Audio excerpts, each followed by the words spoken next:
tulemast meie reisivloogi. Täna me siis sõidame Poola 11 tundi. Yes. Saame siis autoga trippida.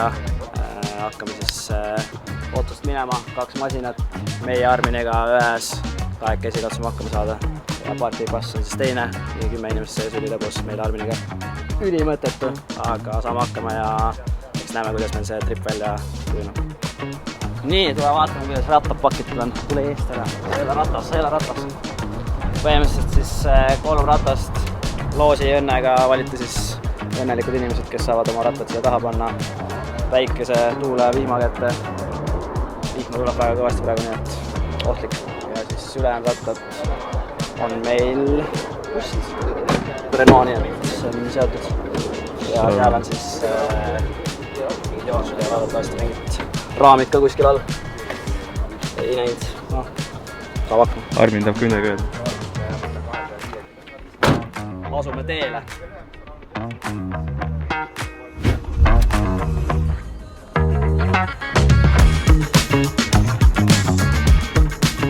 Kiirus on 9 kilomeetrit tunnis. See on hämmastav.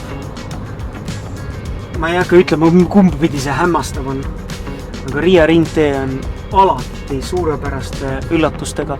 Pakub võimalust nautida Läti võsa paremat kätt ja natuke rohkem roogitud võsa vasakut kätt.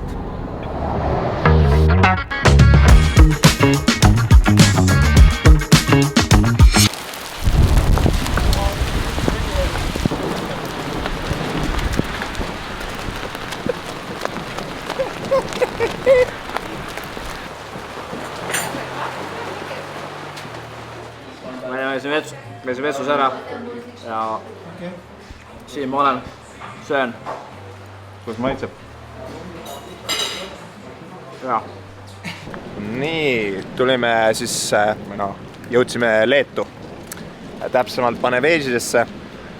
Nagu näha, ilm on imeline, siis saime ka natuke mürinat ja rahet tunda. Ja käisime just, sõime õhtust, nii-öelda õhtust võib-olla ilmselt peab õhtul öösel veel midagi sööma Poolas, sest nüüd on veel 400+ kilomeetrit sõita, nii et eks näeme seal.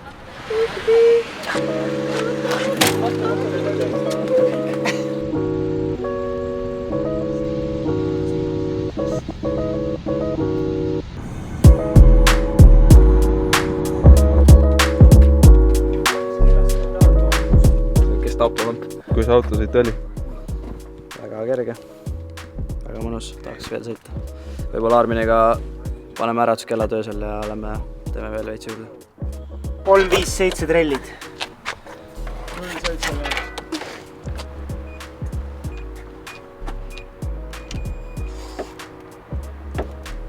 Oli 0-0-0-0.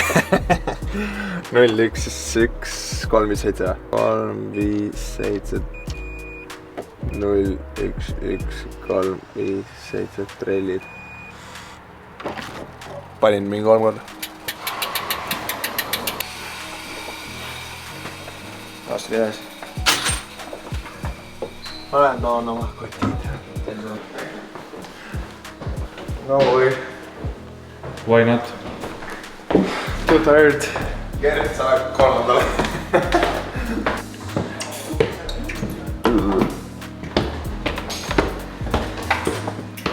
Unpacking the goodness. Kell on 1 öösel. Kuule teeme seegi veel. No nii, jõu rahvas, et põhimõtteliselt siis nüüd jõudsime mina ja Liis ka lõpuks Poola, et me jõudsime siis eile öösel kell 2 või no täpsemalt täna öösel. Ja mis me siis nüüd teeme, et praegu läheme siis hommikus sööma ja täna ootab meid ees siis päris tihe päev, et hetke lähme sööma, siis peame mõned trennid tegema, siis meil on rajatutvustused ja siis meil on ka briefing, nii et tuleb päris tegus päev.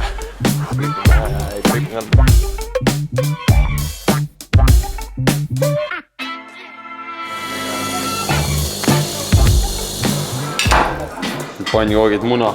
Kõigil ei jätku muna, aga pannkooke. Võissin ees kiiresti ära. kohalikud banaanipannijoogid.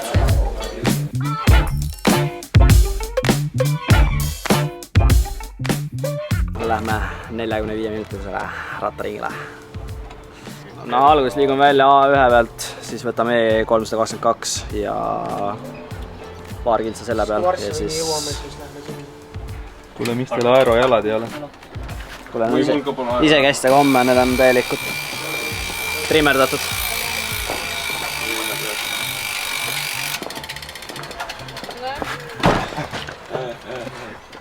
Üksteist 0 pidi väljas olema. Skeiti ja... 0-2 on välja tehtud poisid. 5 vins jääb hiljaks, siis on välja visatud koolist. See naamen. See oli 1,5, no sul vedas.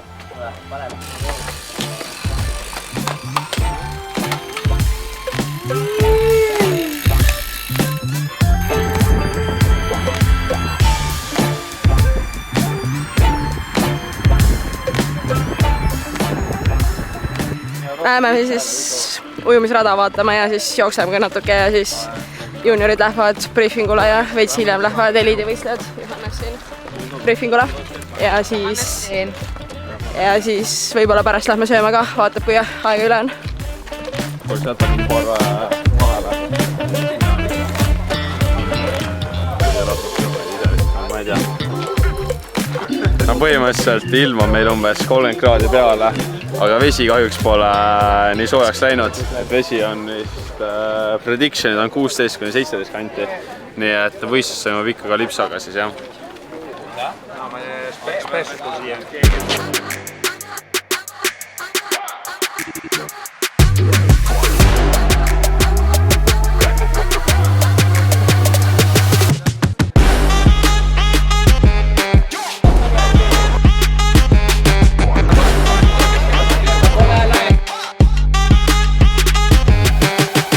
Kolmandat aastat jälle Olstenis. Sama kohvik, kohvi on jätkuvalt hea ja sama võistluspaik.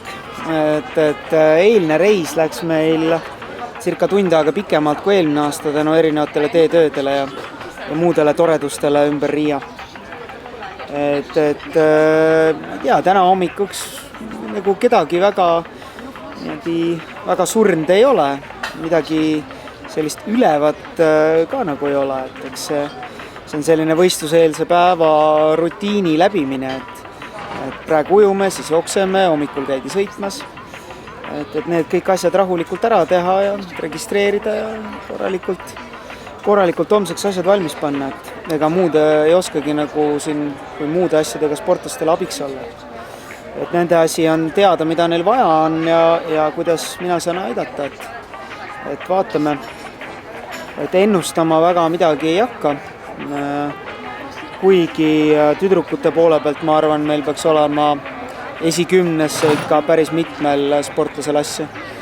Ja juuniorid poisid saavad oma vahel Gert ja Sigmas maadelda ja siis täiskasvanud mehed, et see saab olema selline huvitav 73 mees stardis ja üks huvitav asjaolu on, et praegu just kuulsin kõlakat, et järvevesi soojeneb väga kiirelt, et võib juhtuda selline täielik jokker situatsioon, kus homme mehed ujuvad ilma kalipsota. Et selleks ajaks on vesi tõusnud üle 20 kraadi, mis on Olsteni puhul ikka väga imelik, sellepärast et esimene aasta 2019, kui me käisime siin samal ajal, oli vesi 13 kraadi ja peale seda mina siia järve sisse minna ei ole tahtnud, kui see 13 kraadi veega sai ujutud. See oli vastik. Nii et kui homme on 20 kraadi vesi, muudab mängu kohe kindlasti. Mingi nad tead ilma ju? Ei tea. Suht soen? See jooks ikka tõmbas segina. Ma ei tea, kuidas... Jooks poole peale vist ära, Aga kuidas seal stardis sinna kui üles poole saab jääda? Seal ei saa liiga sügaval sinna jääda ju. Ja nagu peale hüpet on see, et nagu ma praegu hüppasin see, et ma jäin siin jumal mingi vee alla, sest siin on mingi full kinni. Siis on sul vaja nagu mega veealust osa. No mõtlen, sa võiksid kohe nagu peale vee peal. Aga siis sa pead hüppama nagu põhimõtteliselt nagu lihtsalt otse põhimõtteliselt. Nagu tahaks kõhukat hüpata. Okei, oota, ma ei tea, ma mingi 2 korda proovisin, mis iga kord oli mingi vee alla. Tõmb veel või? Vaata neid pükse. Harrasse. Soe, võiks ilmaga lipsata alla. Ma eks nii õnnelik siis. Ei, ma protesteeriks. vetepi oli natuke kõrge, muidu oli okei. Aga see on alati kõrge, peaasi, et ma oma seda sipelga hüppeid ei tee, mis ma ükskord tegin. See oli päris naljakas.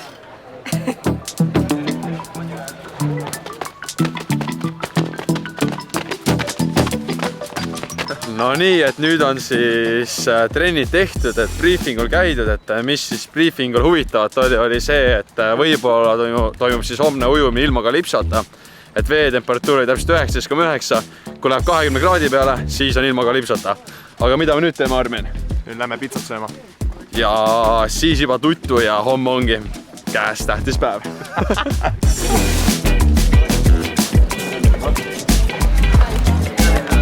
Kämpus.